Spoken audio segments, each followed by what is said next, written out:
مگر ایک دن ایک عجیب سا واقعہ ہوا۔ میں تلاوت کر رہا تھا، اوپر والی منزل سے آواز آئی جیسے کوئی بھاری چیز گر گئی ہو۔ نور گھبرا گئی، ہم دونوں اوپر گئے تو دیکھا ایک پرانا صندوق الٹا پڑا تھا۔ میرا نام علی ہے اور میں حافظ قرآن ہوں، مگر حالات نے مجھے ایسے مقام پر لا کھڑا کیا ہے جہاں میں اپنی سانسوں سے ہی تنگ ہوں۔ آزمائشیں ہر انسان پر آتی ہیں۔ میں نے بچپن میں قرآن پاک یاد کیا تھا۔ میں حافظ قرآن ہوں تو مسجد میں بچوں کو پڑھاتا ہوں، لوگوں کے گھروں میں جا کر ان کے بچوں کو قرآن پڑھاتا ہوں، مگر اس سب کے باوجود میرے گھر کے حالات دن بدن خراب ہو رہے تھے۔ میرے والد کا انتقال ہو چکا تھا اور میری والدہ بیمار رہتی تھی۔ ایک چھوٹا بھائی بھی تھا جس کی پڑھائی کے لیے میرے پاس پیسے نہیں ہوتے تھے۔ ساری ساری رات میری جاگ کر گزرتی تھی۔ گھر کا کرایہ، ماں کی دوائیں، بھائی کی فیس، میرے کندھوں پہ بہت زیادہ بوجھ تھا، میرے کندھوں پہ بہت بوجھ تھا۔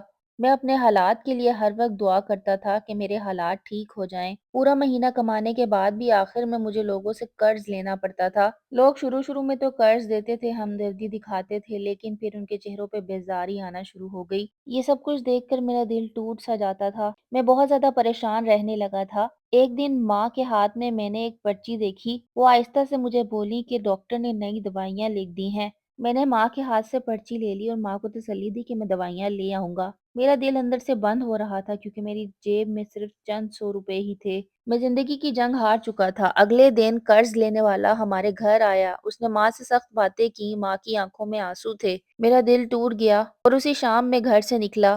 بہت دیر تک شہر کی سڑکوں پر پھرتا رہا اور پھر ایک اونچی عمارت نظر آئی۔ میں نے اس عمارت کے اندر جانے کا فیصلہ کیا۔ اندر گیا تو میری دل کی دھڑکن تیز ہو رہی تھی۔ میں لفٹ پہ کھڑا تھا۔ میں عمارت کے سب سے اوپر والے حصے پر پہنچ گیا۔ وہاں پر بہت زیادہ تیز ہوا چل رہی تھی جو کہ میرے چہرے سے ٹکرا رہی تھی۔ آہستہ آہستہ چھت کے کنارے پر گیا۔ نیچے دیکھا تو گاڑیاں بہت ہی چھوٹی چھوٹی نظر آ رہی تھیں۔ اس لمحے میرے ذہن میں عجیب و غریب خیال آ رہے تھے۔ شاید میری موت کے بعد سب کو سکون مل جائے، قرض دینے والے میری ماں کو تنگ نہ کریں۔ ابھی چند قدم آگے ہی بڑھا تھا تو میری نظر چھت کے دوسرے حصے پر پڑی، جہاں پر ایک لڑکی کھڑی تھی جس نے سفید لباس پہنا ہوا تھا۔ اس کے بال ہوا سے اڑ رہے تھے، وہ بالکل کنارے کی جانب جا رہی تھی۔ مجھے لگا شاید وہ منظر دیکھ رہی ہے، لیکن اگلے ہی لمحے اس نے اپنا دوسرا قدم بھی آگے بڑھایا جیسے کہ وہ چھلانگ لگانے لگی ہو۔ میں تیزی سے بھاگا، اس کا بازو پکڑا، اس کو پیچھے کھینچ لیا۔ وہ چونک کر میری طرف دیکھنے لگی۔ اس کی آنکھیں سرخ تھیں جیسے بہت زیادہ روئی ہو۔ میں نے غصے اور گھبراہٹ سے کہا، یہ آپ کیا کر رہی تھی محترمہ؟ وہ چند لمحے مجھے دیکھتی رہی اور پھر ہلکی سی ہنسی سے مجھے کہنے لگی کہ جو تم کر رہے تھے میں بھی وہی کر رہی تھی۔ میں حیران رہ گیا۔ آپ کو کیسے معلوم کہ میں بھی اسی لیے آیا تھا؟ تو اس نے بولا کہ چھت پر اس ٹائم کوئی پاگل ہی آئے گا کیونکہ موسم اتنا خراب ہے، تم اس ٹائم چھت پر ہو۔ ہوا اور بھی زیادہ تیز ہو رہی تھی۔ ہم دونوں چند قدم دور کھڑے تھے۔ آہستہ سے میں نے اسے کہا کہ زندگی اتنی سستی نہیں ہوتی۔ وہ عجیب طریقے سے مسکرائی اور پھر کہنے لگی کہ یہ بات وہ کہہ رہا ہے جو خودکشی کرنے آیا ہے۔ کچھ دیر کی خاموشی کے بعد اس نے بتایا، میرا نام نور ہے۔ پھر میں نے اسے بتایا میرا نام علی ہے۔ وہ مجھے غور سے دیکھنے لگی، پھر مجھ سے پوچھتی کہ تم کیا کرتے ہو؟ میں نے جواب دیا کہ میں حافظ قرآن ہوں۔ یہ سن کر اس کے چہرے کے تاثرات بدل گئے کہ تم حافظ قرآن ہو اور خودکشی کر رہے ہو؟ میں نے ایک لمبی گہری سانس لی اور اس کے بعد میں نے اس کو اپنی ساری حقیقت بتا دی۔ میں آج پہلی بار کسی اجنبی کے سامنے کھل کر بولا تھا۔ میں نے اسے اپنے گھر کے سارے حالات بتا دیے۔ مجھے نہیں پتا اس لڑکی میں ایسا کیا تھا کہ میں نے اسے سب کچھ بتا دیا۔ وہ چپ چاپ کھڑی میری ساری باتیں سنتی رہی اور پھر کچھ دیر خاموش رہی جیسے الفاظ ڈھونڈ رہی ہو، اور پھر تھوڑی دیر بعد کہنے لگی، میری کہانی تمہاری کہانی سے بہت مختلف ہے۔ میں ایک امیر خاندان سے تعلق رکھتی ہوں۔ میرے والد بہت بڑے بزنس مین ہیں، مگر چند سال پہلے میرے والد کا انتقال ہو گیا اور ساری دولت میرے نام ہو گئی۔ آج میں بہت امیر ہوں مگر میرے پاس سکون نہیں ہے۔ لوگ سمجھتے ہیں جس کے پاس پیسہ ہوتا ہے وہ بہت زیادہ خوش ہوتا ہے، لیکن میں بالکل اکیلی اور تنہا ہوں۔ اس نے بتایا کہ اس کے والد کے مرنے کے بعد اس کے خاندان والے اس کے پیچھے پڑ گئے ہیں۔ کوئی چاہتا ہے کہ اس سے شادی کر لے، کوئی چاہتا ہے اس کے ساتھ بزنس میں حصہ ڈال لے۔ اس نے سب کو انکار کر دیا اور اس کے بعد اس کی زندگی بدلنے لگی۔ وہ اچانک رک گئی۔ اس کی آنکھوں میں خوف تھا۔ اس نے مجھے کہا کہ پتہ نہیں تم یقین کرو گے کہ نہیں، لیکن میرے اوپر کالا جادو ہوا ہے۔ میں وہیں چونک گیا۔ وہ بولتی رہی اور میں سنتا رہا۔ مجھے لگا شاید وہ بیمار ہے، اسے ڈاکٹر کی ضرورت ہے۔ اس نے بتایا کہ میں بالکل ٹھیک ہوں، مگر میرے ساتھ عجیب و غریب چیزیں ہوتی ہیں۔ کبھی اچانک شدید درد ہوتا ہے سر میں، اور کبھی ایسا لگتا ہے کہ میرے پیچھے کوئی کھڑا ہے۔ کبھی رات میں نیند نہیں آتی مجھے، اور میں بہت زیادہ سہمی سہمی رہتی ہوں۔ میں نے ڈاکٹر سے اپنا علاج کروایا ہے اور عاملوں سے بھی، مگر میں ٹھیک نہیں ہو سک رہی۔ پھر اس نے آخری حل یہی نکالا کہ میں مر جاتی ہوں، شاید مرنے سے سب کچھ ٹھیک ہو جائے۔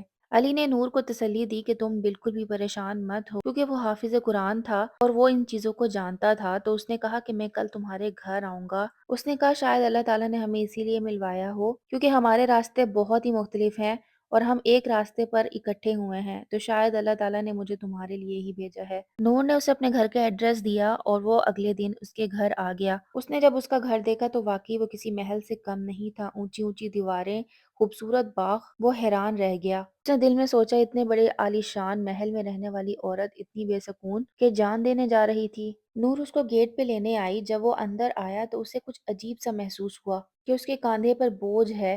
اسے محسوس ہوا کہ فضا میں غیر معمولی دباؤ موجود ہے۔ علی نے آیت الکرسی پڑھنا شروع کر دی۔ ہم ایک بڑے سے ہال میں بیٹھے تھے جس میں ہر چیز قیمتی تھی۔ گھر میں عجیب سی خاموشی تھی، نہ ہنسنے کی کوئی آواز، نہ کوئی خوشی۔ نور نے علی کو بتایا میرے والد کے مرنے کے چند مہینے بعد یہ سب کچھ شروع ہوا ہے۔ علی نے کہا تمہیں فکر کرنے کی ضرورت نہیں ہے۔ علی چند روز اس کے گھر آیا، اس کو بتایا کہ آپ نے سورۃ بقرہ پڑھنی ہے اور خود بھی آ کر اس کے گھر میں دم درود کرتا رہا۔ اس نے بتایا کہ اللہ کے کلام میں بہت طاقت ہے۔ علی نے نور کو کہا کہ تم اپنے اوپر سورۃ بقرہ کا حصار رکھا کرو، ہر وقت آیت الکرسی پڑھا کرو، گھر میں چاروں کل کا وظیفہ کرو۔ نور نے ایسے ہی کیا اور چند دنوں بعد اس کا بوجھ آہستہ آہستہ ہلکا ہونا شروع ہو گیا۔ نور کی آنکھوں میں آنسو تھے، اس کے دونوں ہاتھ کانپ رہے تھے، وہ تلاوت کر رہی تھی، اس کے چہرے پر عجیب سی خوشی تھی۔ لیکن پھر ایک دن ایک عجیب سا واقعہ ہوا۔ میں تلاوت کر رہا تھا، اچانک اوپر سے آواز آئی جیسے کوئی بھاری چیز گری ہو۔ ہم دونوں بھاگ کر اوپر گئے، اوپر دیکھا تو ایک صندوق گرا ہوا تھا۔ جب ہم نے اس کو کھولا تو ہم نے دیکھا کہ اس کے اندر عجیب و غریب سی چیزیں تھیں، کاغذ جن پر نام لکھے ہوئے تھے، چند سوئیاں، بالوں کی لٹیں۔ میں بہت زیادہ خوف زدہ ہو گیا تھا، میں نے آیت الکرسی پڑھنا شروع کر دی۔ نور بھی بہت زیادہ خوف زدہ تھی۔ میں نے نور کو سنجیدگی سے کہا کہ واقعی مجھے یہ کالا جادو کا اثر لگتا ہے۔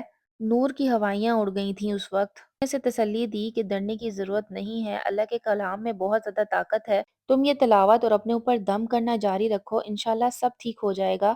چند ہفتوں بعد نور بہت مختلف تھی، وہ ہنسنے لگی تھی، وہ مسکرانے لگی تھی اور ایک دن میرے سامنے بیٹھی ہوئی کہنے لگی کہ میں وہی نور ہوں جو چند دنوں پہلے خودکشی کرنے لگی تھی۔ اس نے اللہ کا شکر ادا نور نے اللہ تعالیٰ کا شکر ادا کیا، کچھ دیر خاموش رہنے کے بعد بولی نور نے اللہ کا شکر ادا کیا نور نے اللہ کا شکر ادا کیا، کچھ دیر خاموش رہنے کے بعد بولی کہ میں نے سوچ لیا ہے کہ کیا کرنا ہے۔ میں یتیم بچوں کے لیے مدرسہ بنواؤں گی، غریبوں کے لیے ہسپتال بنواؤں گی۔ اس کی آنکھوں میں اب عجیب سی چمک تھی، وہ بہت زیادہ خوش تھی اور اسی خوشی میں اس نے مجھ سے مخاطب کر کے کہا وہ بہت زیادہ خوش تھی اور اسی خوشی میں اس نے مجھے مخاطب کر کے کہا علی میں تم سے نکاح کرنا چاہتی ہوں، کسی مجبوری میں نہیں لیکن اچھی زندگی کے لیے۔ مجھے تم بہت زیادہ پسند ہو اور تم نے میری زندگی سنوار دی ہے، تم مجھ سے نکاح کرو گے؟ علی کچھ دیر خاموش رہا، پھر اس نے آسمان کی طرف دیکھا اور اللہ تعالیٰ کا شکر ادا کیا۔ کل تک میں جس عمارت سے چھلانگ لگانا چاہتا تھا، اپنی زندگی کو ختم کرنا چاہتا تھا، اور اللہ تعالیٰ نے میرے لیے وہیں سے راستہ نکالا۔ آج ایسی زندگی کے لیے میں اللہ تعالیٰ کا شکر ادا کرتا ہوں کہ اللہ تعالیٰ نے میرے لیے نیا راستہ کھول دیا۔ آپ کو یہ ویڈیو کیسی لگی ضرور بتائیے گا، اور اپنی کوئی کہانی ہو تو مجھ سے ضرور شیئر کیجیے گا۔ میں اپنی